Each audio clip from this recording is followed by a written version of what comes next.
संत कबीरदास जी की उलटबासियाँ बहुत ही अनूठी हैं।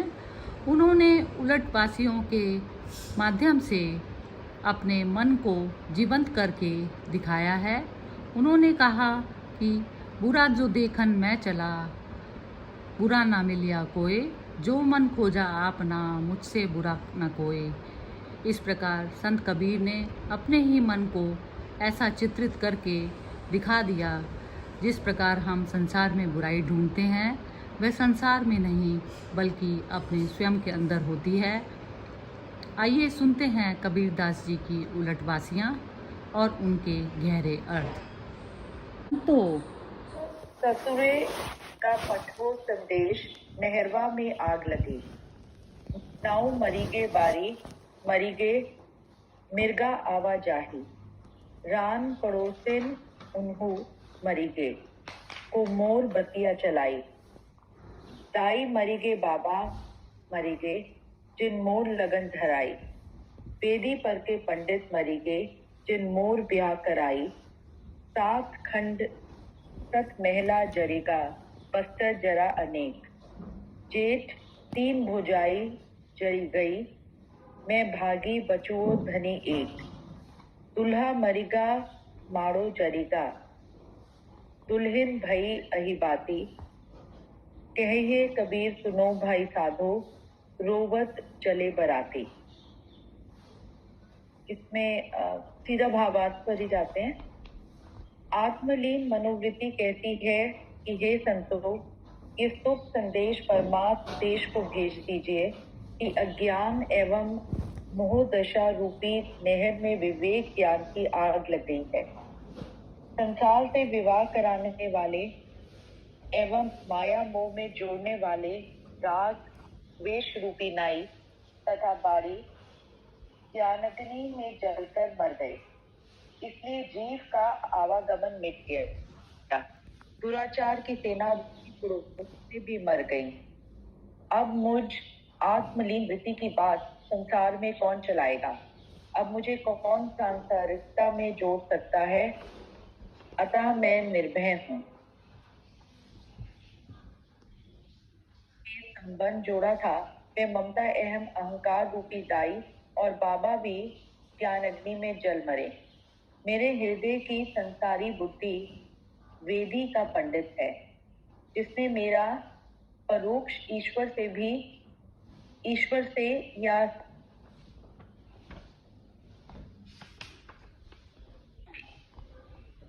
विषय मनोबुद्धि का 7 महला भव्य भवन ये शरीर है। इसका भी मोह जलकर राख हो गया और इस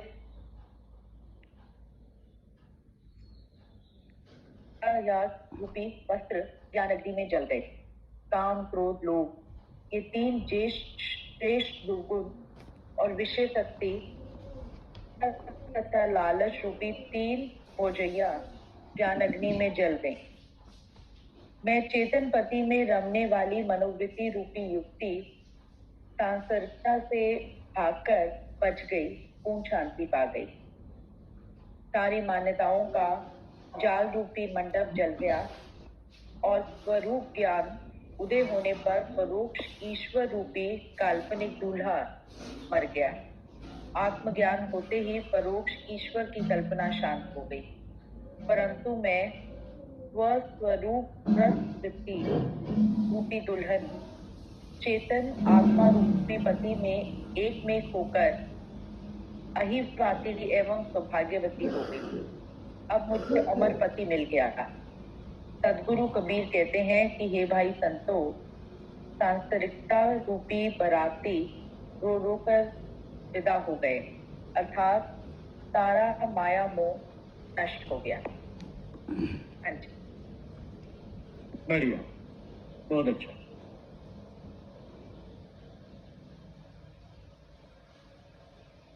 हाँ जी सुरेश जी, आप इसका एक्सप्लेन कर दीजिए पहले। मैं इसका सरल अर्थ कर देता हूँ, फिर इसका गूढ़ अर्थ सरता जी बताइए। नहीं आप ऐसे न कीजिए सर, नहीं बिल्कुल। तो क्या है कि कबीर की भाषा और समय काफी बदल गया है, तो उस हिसाब से वो मतलब जो बहुत सरल मानी जाती थी पहले, अब वो काफी गूढ़ हो गई है ना। मतलब उन्होंने ये सब जो वैसे पहले सेशन में हमने बात कर ही ली थी कि कबीर साहब की उलट बासियां दो तरह से हैं। एक वे जो उनके प्रमाणिक ग्रंथ बीजक में है, दूसरी वे जो लोक ने अपने विवेक से स्वयं बना ली। ये जो अभी हम जिनको पढ़ रहे हैं, भले इसमें कहे कबीर लगा हुआ है, लेकिन उसके बावजूद भी ये लोक में व्याप्त उलटवासी है। पहले हल्का सा हमें थोड़ा लोक को समझना पड़ेगा। लोक यानी पूरे देश में, पूरे समाज में फैले हुए लोग, मोटे तौर पर, है ना। तो लोक का एक ही बात है कि जिसे हम लोक तत्व कहते हैं, वो उसका जो सत्य है, कहते हैं कभी कभी लोग कहते हैं कि भाई इस ग्रंथों में ये लिखा है, इसका प्रमाण क्या है, तो उसको जांचने के लिए कहा जाता है लोक प्रमाण। लोक क्या मानता है, लोक की मान्यता को ही प्रधानता दी गई है, क्योंकि शास्त्र भी लोक से निकला है ना, लोगों से निकला है शास्त्र, तो उसे लोक विवेक भी कहा। तो लोक विवेक में ये होता है कि बहुत सी आध्यात्मिक बातों को जांचने के लिए तरह तरह की पहेलियां होती रही हैं, और भारतीय लोक में अनेक सभी अंचलों में इस तरह की बहुत सी पहेलियां, बहुत सी उलटवासियां व्याप्त हैं। और जिसे बुंदेलखंड में तो अटका कहते हैं, और ऐसे हजारों अटका जो है वो लोक में व्याप्त है ना। लोक में सभी दर्शन जैसे अपन जो 6 दर्शन मानते हैं भारतीय संदर्भों में, वो सभी दर्शन लोक धर्म में सभी धर्म, लोक मूल्य में सभी मूल्य समा जाते हैं। लोक इतना विशाल है कि उसमें सभी शास्त्र समा जाते हैं, सभी दर्शन और सभी धर्म, और उसका मतलब किसी प्रकार का आग्रह नहीं होता, सहजता से वो चीजों को अपनाता है, और सहजता जब उसकी जरूरत नहीं होती तो छोड़ देता है ना। ये लोक की विशेषता होती है। अब ये जो उलटवासी है, इसको यदि एक लाइन में कहा जाए तो वो ये है कि संसार जो है ना, जैसे कहा जाता है कि संसार भाव सागर है, सागर के समान है। सागर का मतलब कि उसमें रत्न भी भरे पड़े हैं, और उसके भीतर बड़े बड़े घड़ियाल मगरमच्छ भी भरे पड़े हैं। तो भाव सागर जो होता है, सागर जो होता है, उसमें सभी प्रकार की चीजें होती हैं, और उसमें हमें रहना होता है ना। तो उसमें हमें बहुत भयावह चीजें भी आएंगी, बड़ी बड़ी व्हेल मछलियां भी आएंगी, मगरमच्छ भी आएंगे, और बहुत अच्छे अच्छे रत्न भी आएंगे। तो सभी चीजों का सामना करते हुए संसार सागर में रहना, इसे भाव सागर कहा जाता है। तो इसका मूल अर्थ, यदि इसको एक लाइन में इस पूरे उलटवासी को कहा जाए, तो उसे कह सकते हैं कि जब ज्ञान प्रकट होता है तो सब बाह्य और निरर्थक चीजें भस्म हो जाती है ना। अब इसको लोक को समझाते हुए संत या लोक क्या कहता है वो इसमें बताया गया है। जैसे वो कहते हैं कि उन्होंने प्रतीक लिया है, संतोष ससुरे का पठवो संदेश, नहरवा में आग लगी। नैहर कहते हैं मायके को, है ना, अपना जो माँ का घर होता है उसको नैहर कहते हैं। प्रतीकात्मक स्वरूप है। ये माना जाता है कि जो मायका होता है, वहां पे कोई भी यदि लड़की होती है तो उसको मोह होता है अपने मायके से, है ना।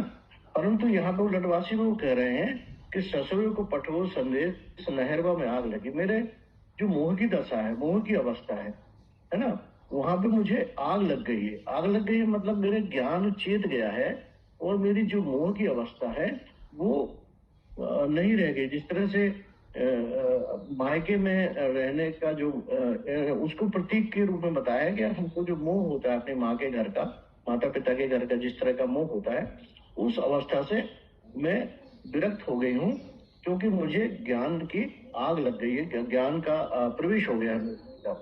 फिर वो कह रहे हैं नाव मर गए बारी मर गए मिर्गा आवाजाही। वो कह रहे हैं कि जिस पुराने समय में लोक में जो विवाह लगाता था वो नाई होता था, पंडित होता था।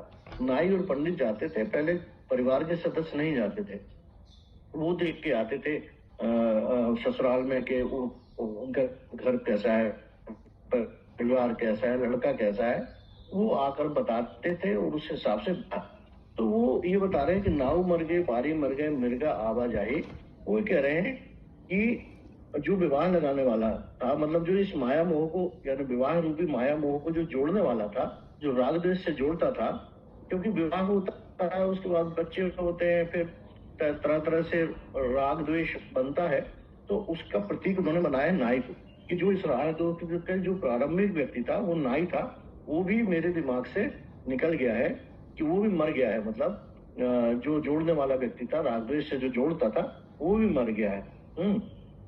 राग परोसन उन्हों मर गए को मोर बतिया चलाई, है ना। अब पहले ये होता था लोक में कि मोहल्ले पड़ोस के लोग, रिश्तेदार विवाह के लिए बातचीत चलाते थे, तो वो ये कह रहे हैं कि राग परोसन उन्हों मर गए वो मोर बतिया चलाई, कि जो राग जो पड़ोसन है और जो ऐसी प्रवृत्ति को लेकर बात है, कि जो ऐसी प्रवृत्तियां थी जिन्होंने इस तरह से राग द्वेष में डालने के लिए प्रयास किए थे, वही अब मेरे दिमाग से निकल गई है, समाप्त हो गई है, भस्म हो गई है। फिर उनके दादा है, बाबा हैं, उन लोगों ने जो मेरी विवाह लगाने की व्यवस्था जमाई थी, वो भी अब मेरे दिमाग से निकल गए हैं। उनसे भी अब मेरा कोई लोभ या उनसे किसी प्रकार का मोह नहीं रह गया है ना। फिर बेदी पर के पंडित मर गए जिन मोर ब्याह कराई। उन्होंने कहा कि जो बेदी के पंडित हैं, है ना, संसारी बुद्धि या मेरा विवाह से संबंध जोड़ने के लिए जिन पंडित ने विवाह की बेदी सजाई थी, वो भी मेरे दिमाग से निकल गए हैं। और इस प्रकार से ये जो बंधन है समाज का, परिवार का, ये मेरे ज्ञान आने पर धीरे धीरे समाप्त हो रहा है। अब वो कह रहे हैं साध खंड सतमहिला जरगा बस्तर जरा नहीं, है ना। तो वो कह रहे हैं कि खंड सतमहिला कबीर साहब के दर्शन में कहा गया है, शब्द, स्पर्श, रूप, रस, गंध, मन और बुद्धि को, है ना। तो वो कह रहे हैं सात खंड से मतलब ये सब जो चीजें हैं, 5 विषय हैं, काम, क्रोध, मोह, अहंकार, ये सब जो चीजें शरीर में थी, ये भी मर गई हैं, ये भी अब समाप्त हो गई हैं, है ना। जेठ 3 भौजाई जर गई, मैं भागी बची धनी एक। वो कह रहे हैं कि मेरे जो काम, क्रोध, लोभ कहा जाता है ना, उसको उन्होंने जेठ कहा है, यानी अपने पति का बड़ा भाई। उनके पति के जितने बड़े भाई होते हैं उनको जेठ कहा जाता है, ज्येष्ठ। तो वो काम, क्रोध, लोभ रूपी जो ज्येष्ठ है, वो भी जो अब मेरे से समाप्त हो गए हैं। और भौजाई कहा है जो भाभी होती है, भाई की पत्नी होती है, या जो ससुराल में जाने के बाद जो बड़े भाइयों की पत्नियां होती हैं, वो भी अब मेरे बीच में, अब मैं अकेली बची हूँ। इसका मतलब है ना, अब इसका मतलब ये हुआ कि मेरे संसार, मेरे व्यक्तिगत संसार के इर्द गिर्द ताना बाना, जितना भी सामाजिक ताना बाना है, और जितने लोभ, मोह, द्वेष, काम, क्रोध, अहंकार, जितनी भी चीजें ये थी, ज्ञान के उदय होने से ये धीरे धीरे सब चीजें समाप्त हो गई हैं। अब वो आगे कह रहे हैं कि दूल्हा मर गया, मानो जल गया। अब वो कह रही है, आगे वो कह रही है कि ये सब तो मर ही गए, है ना। जो मुझे राग द्वेष मोह में ले जाने वाली व्यवस्था थी, वो तो मर ही गई, परंतु दूल्हा भी मर गया, है ना। तो दूल्हा का मतलब ये है कि वो जिस से विवाह होने वाला था, उसका मतलब उसका जो प्रथम सोपान था, जिसके कारण आगे की उसकी दुनिया खड़ी होती, वो भी अब मर गया है। और जो मंडप के नीचे, यानी इस पूरे समाज के नीचे जो ये पूरी व्यवस्था चलती है, जो मंडप बनाया जाता है शादी में, उसके नीचे की सारी व्यवस्थाएं समाप्त हो गई हैं। और जो दूल्हा भी मर गया है, लेकिन अब इसमें वो बिल्कुल कहते हैं कि दुल्हन भाई अहिवाती, वही कह रहे हैं कि दूल्हा भी मर जाने के बाद विधवा हो जाती है, लेकिन वो कहते हैं दूल्हा के मर जाने के बाद सौभाग्यवती हो गई है ना। तो उसका कहे कबीर सुनो भाई साधु रोवत चले बराती। और ऐसी अवस्था में जब वो ज्ञान को प्राप्त हो गई है, तो इस संसार सागर में डालने वाले जो बराती हैं, जो जन समुदाय है, वो बड़े निराश हो गए हैं, क्योंकि वो अब ज्ञान को प्राप्त हो गई है। और वो इस पूरी जो सामाजिक व्यवस्था है, वैवाहिक व्यवस्था है, पारिवारिक व्यवस्था है, जिसके कारण उसको लोभ, मोह, क्रोध वगैरह आते हैं, और जीवन कष्टों की तरफ, या ये कहना चाहिए कि जो संसार सागर में जिस तरह से डूबता है आदमी, तो मेरे अंदर ज्ञान का प्रकट हो गया है। और जब ज्ञान का प्रकट हो गया है तो ये जो आजू बाजू की जितनी भी चीजें हैं वो भस्म हो गई हैं। ये बात बताने के लिए इस उलटवासी को कहा गया है कि जब ज्ञान प्राप्त होता है, जब सत्य की प्राप्ति होती है, तो जो बाह्य चीजें हैं वो नष्ट हो जाती हैं। उसको थोड़ी मनोरंजक उदाहरण के साथ उन्होंने पेश किया है, विवाह का और आपसी रिश्तेदारों का के प्रतीकों को लेकर कबीर ये कह रहे हैं।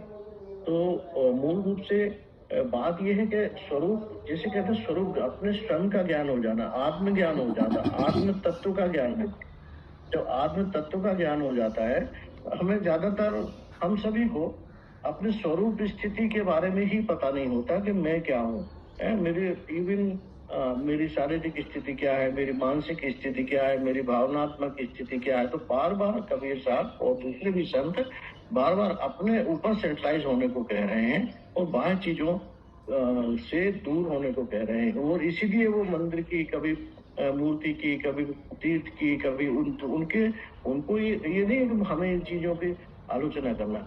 उनका कहना है कि जैसे जैसे आप बाहर जाते जाओगे, अपने आत्म तत्व से हटते जाओगे, आप एक प्रचार तंत्र में फंसते चले जाओगे। उससे बचाने के लिए वो सारी यात्राओं को अपनी तरफ मोड़ देने का उपक्रम करते हैं। और चूंकि लोग पढ़ा लिखा नहीं था, इसलिए वो शास्त्र तो पढ़ नहीं सकते थे किसी प्रकार का, गुरुकुल उनके लिए बंद थे, सभी प्रकार के ज्ञान के दरवाजे जितने भी थे। इसलिए संतों ने उन्हीं की भाषा में, उन्हीं की उदाहरण के साथ, उन्हीं के प्रतीकों के साथ, जिस बात को वो बिल्कुल सरलता से समझते थे, अपनी इस मूल बात को कहा है, जो कि शास्त्रों में बहुत गूढ़ तरीके से बताई गई है। इसलिए उन्होंने बहुत सरलता से लोक का सहारा लेते हुए, कहावता का सहारा लेते हुए, अटका का सहारा लेते हुए, पहेलियों का सहारा लेते हुए, प्रतीकों का सहारा लेते हुए, उनके आसपास होती हुई जो घटनाएं हैं उनका सहारा लेते हुए ये बताया है कि जब ज्ञान प्रकट होता है तो व्यर्थ चीजें, आसपास की चीजें नष्ट हो जाती हैं। बस मेरी जितनी समझ बनी है इस उलटवासी के बारे में वो यह है। अब आप लोग अपने अपने विचार व्यक्त करें। बहुत ही सुंदर है सुरेश जी, आपने बहुत अच्छे से एक्सप्लेन किया। हाँ जी, विमी जी से, विनोद जी से शुरू करते हैं। विनोद जी, हाँ जी।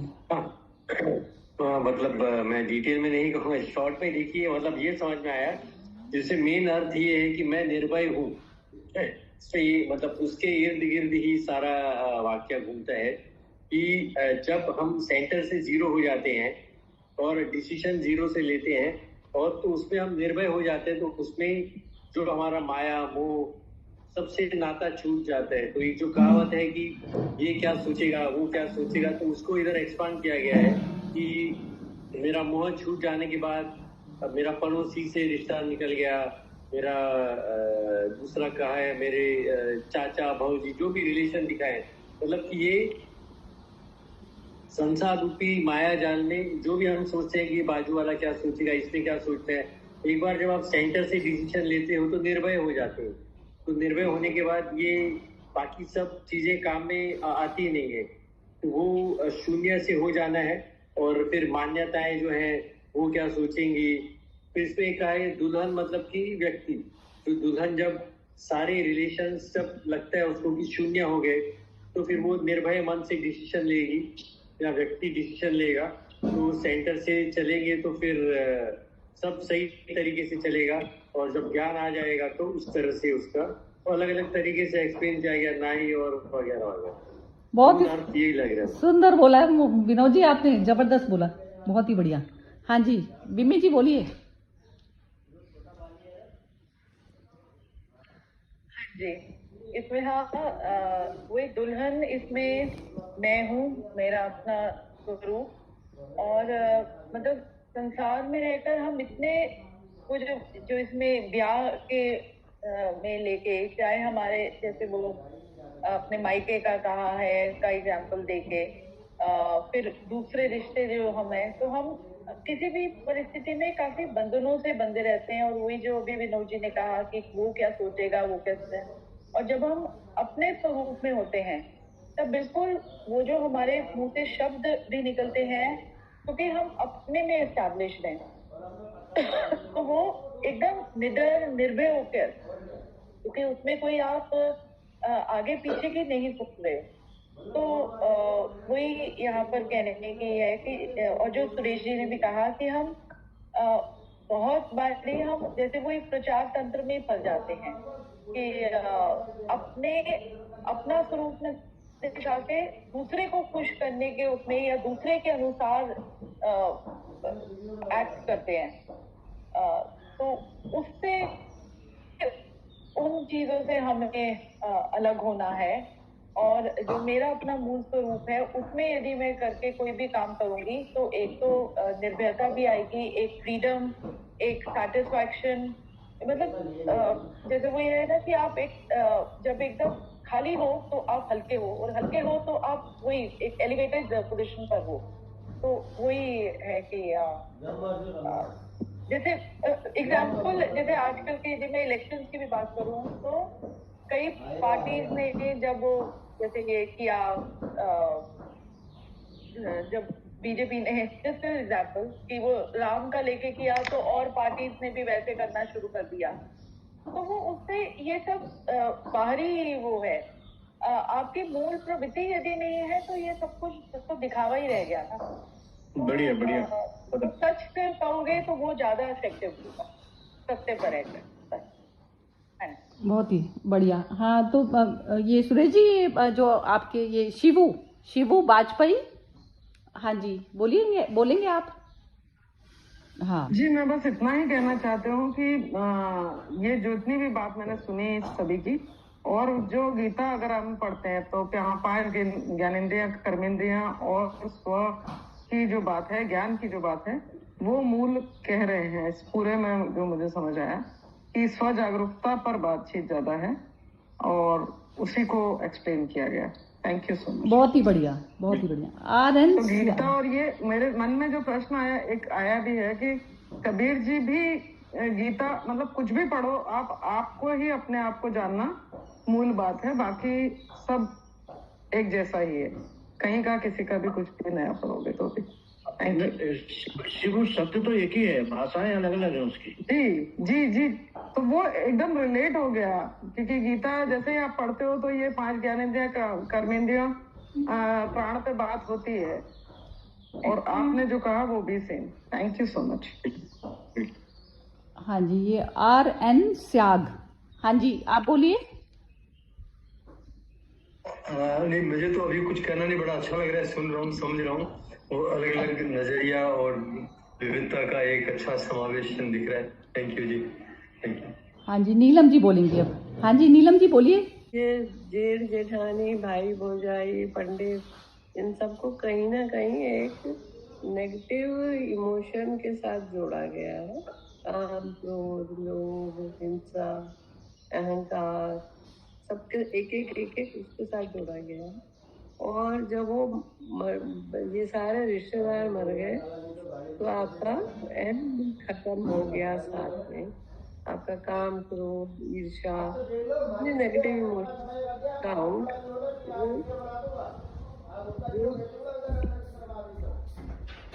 आवाज आ रही है। हाँ, इन सारे नेगेटिव को एक रिश्तेदार के साथ उसको वो करके रिलीज करके छोड़ा गया। जब ये छूट जाता है तो आत्मा शुद्ध बुद्ध हो जाती है, निर्मल हो जाती है, और आपका ध्यान उस भगवान की तरफ जाता है और आप उसके साथ भी हो जाते हैं। बस यही समझ आए। हाँ, तो ये चलिए मैं बोलती हूँ। ये इसमें यही है कि जैसे वो जो एक वीणा ने कहा ना, मेरे तो गिरधर गोपाल दूसरों ना कोई, तो ये जो दुल्हन हो गया अहंकार भाव, और दूल्हा हो गया जो आत्मा पे जाना। तो वो मेरा अपना सच्चा मिलन किससे होना है, मैटर ये करती है जो पराया जगत। इसमें पराया जगत में जो जगत दिखाई देता है वो जगत नहीं, जो मेरा अपना शरीर है वही मेरे से पराया है। तो जो सारी जो बारात है ना, दूल्हा दुल्हन मिल गए तो फीकी पड़ी बारात। तो बारात जैसे ही अहंकार भाव को ये पता चला कि मेरा तो दूल्हा कौन है, तो बस वो उसमें मर्ज होने के लिए तैयार हो जाता है। तो उसमें जो सारी जो हमारी वृत्तियां हैं, जितनी भी काम, क्रोध, मद, लोभ की, तो ये सारी बारात है। ये टोटल जितना भी विचार भी आता है हमारा, तो विचार भी हमारा शरीर भाव से ही आता है ना। तो जो शरीर भाव ही हमारा है, तो उसमें नेगेटिव पॉजिटिव का लेना देना नहीं है। पॉजिटिव भी यदि अहंकार भाव में रहकर यदि पॉजिटिव भी आप करते हो तो वो भी नेगेटिव है, क्योंकि अहंकार भाव ही जो है वो हमें, वो दुल्हन जो अपने प्रेमी के लिए तड़प रही है, तो वो अवस्था जो है आनी जरूरी है। तो दूल्हा दुल्हन एक हो गए उसमें, वहां पर अलग नहीं बचा कुछ भी। तो वो परम चैतन्यता की जो दशा होती है वो होती है। तो वो जैसे कहते हैं ना, जो परायापन होता है, हम पराये रिश्ते जितने भी निभाते हैं ना, संसारिक रिश्ते, तो वो परायापन है। मतलब जैसे कि कोई एक स्त्री का पति कोई और है और वो प्यार किसी और से कर रही है, तो वो अवस्था होती है हमारी। इवन चाहे हमारे अपने बच्चे हो गए, चाहे अपना हमारा जो संसारिक पति है वो हो गया। संसारिक पति भी बता दिया ना इसमें कि जो है दुल्हन जो है वो वैसी हो जाती है, तो मतलब विधवा हो जाती है, तो भी जो है वो है, तो वो उसके बाद में ही वो मुक्त होती है एक तरीके से। तो जो संसारिक नाते हैं, जो फिजिकल जो शरीर भाव में जो जीता है मनुष्य, वो अपना पराये में जीता है। एक दूसरा मन के लेवल पर जीना होता है, वो भाव अभाव में जीता है। हमेशा जो भाव भी जो दशा होती है, तो भाव दशा भी शून्यता पे जब आ जाती है हमारी, तब हमको उसकी अपने रियल पति की प्राप्ति होती है। तो उसने, मीरा ने कहा ना कि जैसे पंडित ने रोका उनको उसमें जाने के लिए कि यहाँ पर स्त्रियों का जाना वर्जित है, तो उन्होंने कहा कि मैं तो सिर्फ कृष्ण को ही जो है वो मानती हूँ पुरुष, बाकी तो सब जो है स्त्रियां हैं। तो अब जो पुरुष का जो शरीर, जो पुरुष की मिट्टी लेके जो आया है मनुष्य, तो वह भी स्त्री है, क्योंकि उसको भी अपने परम उससे जो है मिलना है जाके। तो परम चैतन्यता आत्मा हुई हमारी, तो वो शून्य भाव में, जैसे जो विनोद जी ने बोला, तो वहां तक नहीं जाएंगे और हम संसारिक चीजों को ही निभाने में लगे रहेंगे। तो वो संसारिक चीजों को निभाना ही एक डर है कि उसमें कुछ छूट जाएगा हमारा और कुछ मिल जाएगा हमें, तो ऐसा वाला भाव ही शून्य हो जाता है। तो शरीर भाव ही हमारा पराये पति के साथ में प्रेम है, ये मतलब है इसका पूरा, उसका दोहे का। हाँ जी, तो अब श्रद्धा जी नीलम जी की बात गौर करने लायक है, और उस पर थोड़ी सी मैं जोड़ूंगा कि जैसे दो स्थितियां हैं। एक तो हम यदि इसको इस तरह से माने कि सारे हमारे रिश्तों को और हमारे परिवार को, शादी को, एक सांसारिकता है और एक वैवाहिक स्थिति है और परिवार है, ये भी सत्य है। और ये सारे के सारे लोग खराब नहीं होते, जैसे कि इसमें आपको लग रहा है कि तुलना की गई। लेकिन लोग, इसलिए मैंने पहले लोक तत्व की बात बताई। लोक में जो मान्यताएं हैं उसका उदाहरण लिया है उन्होंने, कि लोक में सामान्यता जो मान्यताएं थी उस समय प्रचलित, इस दृष्टि से नहीं बताया गया है कि वो उनको एक नकारात्मक रूप बताया गया है। लेकिन ये सच है कि लोक में हम जिस तरह से ननद को किस तरह से लेते हैं, सास को किस तरह से लेते हैं, जेठानियों को किस तरह से लेते हैं, तो लोक में जो तत्व उस समय प्रचलित था वही उदाहरण उनके लिए श्रेष्ठ था। इसलिए इसके दूसरा पार्ट ये भी है कि ये जो सारे रिश्ते हैं ये बुरे नहीं होते। ये रिश्ते भी एक दूसरे को साथ देने वाले होते हैं, लेकिन आध्यात्मिक बात को बताने के लिए एक प्रतीक गढ़ा गया, और प्रतीक जो वही गढ़ा जाता है जो लोक में प्रचलित होता है। लोक में उसके बारे में जिस तरह की मान्यता होती है वो प्रतीक के रूप में लिया जाए, ताकि ज्यादा समझ में आए लोग। ऐसे कई प्रतीक हैं, अपन आगे भी बात करेंगे, और बहुत अच्छे अच्छे प्रतीक भी हैं। सास के प्रति, जो है ज्येष्ठ के प्रति, कई पद ऐसे हैं जिनमें बहुत अच्छी तरह से उनके प्रभाव को बताया गया है, भाई के प्रभाव को बताया गया है, पिता के प्रभाव को बताया गया है, बेटे के प्रभाव को बताया गया है। तो दोनों तरफ से है ना, इस तरह से मैं समझता हूँ। नहीं, आप बिल्कुल ठीक समझते हैं सुरेश जी, जो आपने बोला ना, तो बिल्कुल ठीक है बात।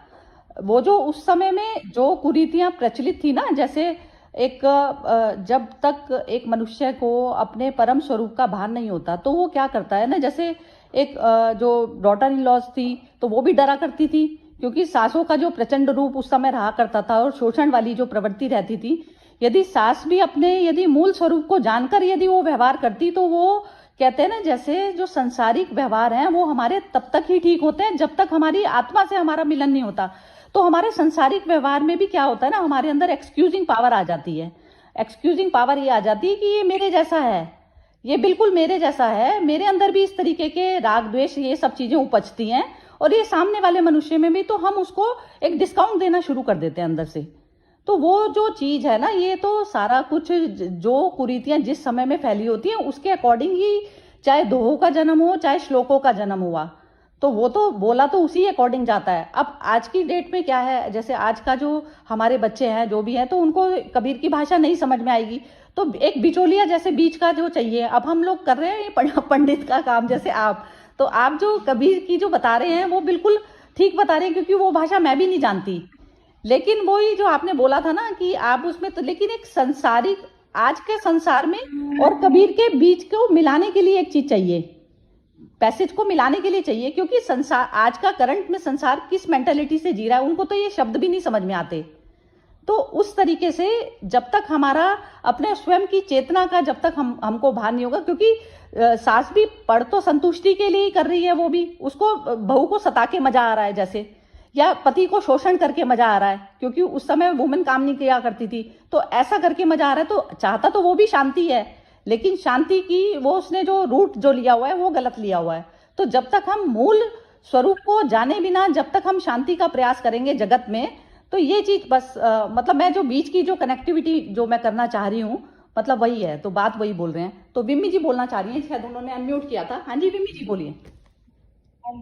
हाँ नहीं, मुझे इसमें ये वही कि आत्म स्वरूप में स्टैब्लिश होना, और इसमें बहुत आखिरी में भी जो कहा गया है कि ईश्वर रूपी काल्पनिक दुल्हा मर गया और फिर आत्मा रूपी पति में एक में होकर मैं सौभाग्यवती हो गई।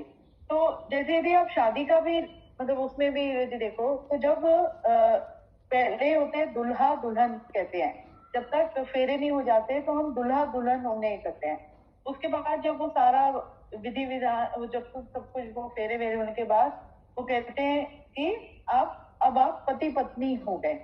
और वैसे ही यदि आप क्रिश्चियन मैरिज में bride and bridegroom and then they say now we pronounce you man and wife, तो जब वो मैन एंड वाइफ के पति पत्नी, तो वो मतलब वही उसमें आप लीन हो गए, आप एक हो गए।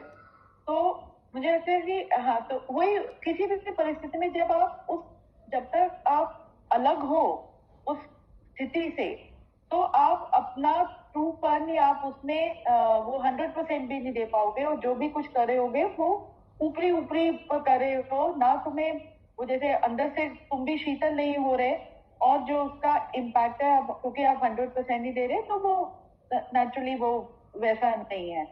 तो और जहाँ अपने हो गए अपने ट्रू से आपने कर लिया, तो वो फिर जो आप एक मतलब उस स्थिति के साथ एक हो गए, तो वो फिर तो अंदर ही वो क्या कहते हैं सत्यचित का आनंद हो गया एकदम। तो वहां पर देखिए मैं कबीर का ही एक पद लोक में प्रचलित है, उसको बताता हूँ। उठो उठो तो सुहागिन नारी झाड़ डालो अंगना।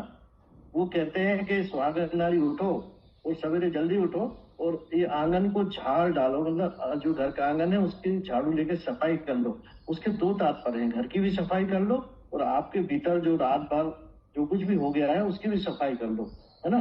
काय की तोरी झाड़ू कहिए काय तोरो कंगना, सत्य सुकृत की झाड़ू कहिए सुरत को लागू बंधना। वो कहते हैं सत्य की वो अच्छे कार्यों की झाड़ू और सुरति जो होश है वो उससे वो झाड़ू बनी हुई है। भीतर तोरे बाबा बैठे जेठा बैठो अंगना, है ना। वो कहते हैं भीतर तेरे दादाजी है जो ससुर है वो बैठे हुए हैं, बाहर जेठ बैठा हुआ है। साधु संत में भेदी मिल गए सतगुरु मिल गए सजना।